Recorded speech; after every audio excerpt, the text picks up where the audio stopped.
Tanner pulled his car off the side of the dirt road he'd been traveling along for the past 10 minutes. He got out and surveyed the area. Nothing but desert scrub and craggy mountains as far as the eye could see in any direction. He truly was in the middle of nowhere. But that was Nevada for you. From here he would go on foot. But he knew this, anticipated it. He brought plenty of water and calorie-rich foods to keep him fueled. And where he was headed, he would need it. If he had deciphered the coded message correctly, the coordinates for his destination lay on the other side of the small rocky ridge that cut a jagged line on the horizon several miles in front of him. He locked the car, pocketed his keys, and started out. He had a long walk ahead of him. His mind was aflutter with anticipation. What was he going to find? Where was the message leading him? When he first mapped the decoded coordinates, he thought he'd gotten them wrong. The location they pointed to didn't make any sense. The middle of nowhere in the desert? That couldn't be right. Every satellite image he could find of the area showed the same desolate stretch of sand and rock devoid of any semblance of humanity. But after double and triple checking his math, he was fairly convinced he was right. Something was there. The sun was well on its way toward the horizon, which was how Tanner wanted it. Hiking in the Nevada desert during the heat of the day would have sapped him of energy and resources. However, moving across the unforgiving landscape as the sun set and the temperature plummeted was much more manageable. And considering that he had no clue as to what he would find, he felt it wise to arrive under the cover of darkness. That was assuming, of course, he had gotten the code right. The code. Tanner thought a lot about it. Thought about how he had been able to arrive at solving what should have been nearly impossible to solve.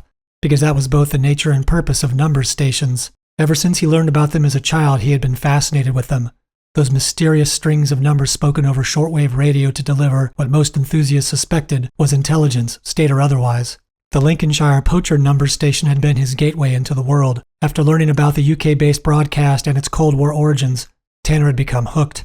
He dove headlong into the realm of number stations and their origins, the unique identifiers and disembodied voices that promoted the messages, and the coding systems known as the one-time pad, which was largely used to encrypt and decipher the enigmatic codes. And that's what troubled Tanner the most. He should not have been able to decode the message he found. One-time pads were a specific mechanism used and understood only between the sender and the recipient. The numbers spoken in a message, which were often grouped in sets of 5, were typically subject to an alphabetic replacement scheme, but one in which other layers of relatively simple yet proprietary mathematics and substitution were applied to arrive at the final message. It's what made number stations so effective and secure, but Tanner had cracked one, or so he believed.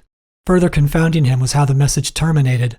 There was no body to the message, only the coordinates, but the appended portion of the message contained a string of letters, which in itself was unusual, that appeared to read, -throne, but written as one word.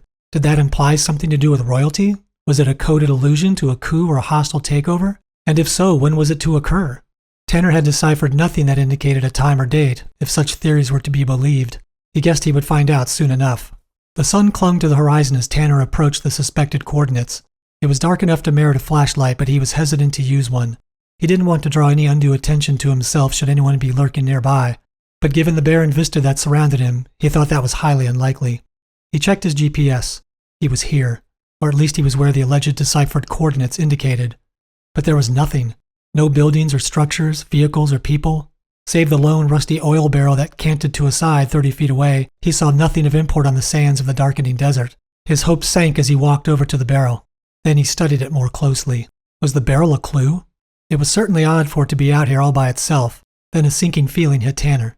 Had the number station actually been nothing more than an elaborate pathway to a geocache site? Suddenly he felt stupid, and if he were being honest, a little angry. Who would go through the effort to set up a number station, then craft and broadcast a message only to lead someone, that someone in this case being Tanner, to the middle of nowhere to collect some silly swag like a keychain from Six Flags or sign some weather-beaten logbook?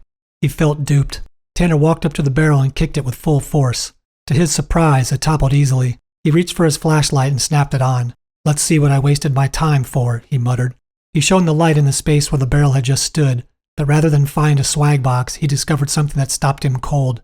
A circular hatch. Roughly 2 feet across, the hatch sat just above the level of the sand, encased in a concrete frame. Holy crap, thought Tanner. He quickly scanned the area but saw no one. Confident he was alone, he knelt down and grabbed the steel handle on the door, gave it a twist, and pulled. The door hissed open. Tanner opened it fully, then shone the flashlight into the hole. A wall-mounted ladder descended into darkness. He couldn't believe it. He found it. He actually found it. Without a second's thought, he lowered himself into the hole and started down. He managed half a dozen rungs when the hatch above him suddenly slammed shut. The noise startled him, causing him to drop the flashlight. He watched it fall, then hit bottom, and estimated it to be 50 feet away, maybe more. He exhaled a nervous but exhilarated breath and continued down. At the bottom, he snatched up the flashlight and panned the beam around. A pair of tunnels extended in opposite directions away from him, the walls smooth concrete. Was this an entrance to a bunker? An access tunnel to something? Tanner had no idea why a door to either place would be located in the middle of nowhere, but what did he know about such things? He chose the right tunnel and followed it for several hundred yards before it split at a 45-degree angle into two more tunnels. He went left at the intersection and continued for what felt like 5 minutes before he came to another juncture that divided into 3 separate directions. Tanner frowned. What in the world was this place? He had come across no rooms, no light fixtures, and no electrical conduits or plumbing. It was just a concrete tunnel. What was its purpose? An unearthly sound echoed from the hallway behind him. Tanner spun around and thrust the flashlight beam into the darkness, but saw nothing. His heart galloped. What the hell was that, he thought. He stared into the darkness for a 10 count before he faced forward again. This was no longer fun. It was time to leave. He took the right tunnel and quickened his pace. He was definitely not heading back the way he came, not since whatever made that horrific sound came from the same direction. There had to be another way out. He broke into a trot when the light washed over a series of deep grooves in the wall. Grooves is one way to put it, he thought. Another would be to say they resembled claw marks. Tanner started to run. The tunnels continued for what seemed an eternity, splitting off into 2, 3, sometimes 4 different directions. He was utterly turned around and couldn't find his way back now if his life depended on it, but he was starting to believe it actually might. The sound shrieked again, but it was clearly much closer. Tanner didn't stop to check on the source. He was in panic mode now. Any stopping only allowed what was behind him to get closer. He ran, but he was losing steam. The light found more evidence of claw marks gouged into the walls. Then it found something even more terrifying when it passed over a series of dark, splattery stains. Tanner whimpered, fear taking hold. He barreled forward, ignoring the burning in his chest as he searched for any way out of this maze. The primal screech rang off the walls, nearer than ever. Tanner gulped oxygen, his legs pumping as hard as they could, when a series of metal rungs emerged out of the darkness. Pocketing his flashlight, he threw himself onto them and started climbing as the sound of something crashing through the tunnel accompanied another blood-curdling scream. He charged up the rungs with dazzling speed, making short work of the distance until he came face to face with the hatch. He pushed on it, but it didn't budge. He felt for a handle but couldn't find one in the darkness. He pulled the flashlight from his pocket and splashed the beam on the hatch just as a horrifying animalistic squeal sounded from the bottom of the shaft below him. Tanner's heart sank, as did his hopes for leaving this place. There was no handle. But there was a word. He assumed in his current state of terror that the same word and lack of a handle were on the bottom of the hatch he had entered through, but he hadn't seen them. And as the thing in the darkness scrambled up the ladder behind him, he assembled the final piece of the message's puzzle. Minus throne. It wasn't a coded message to signify an uprising. It was a glaringly simple anagram.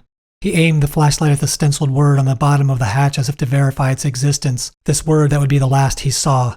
Nourishment, it read. The site wasn't some clandestine spy hub or Cold War relic. It was a feeding ground. Tanner smiled faintly. Then he turned off the light.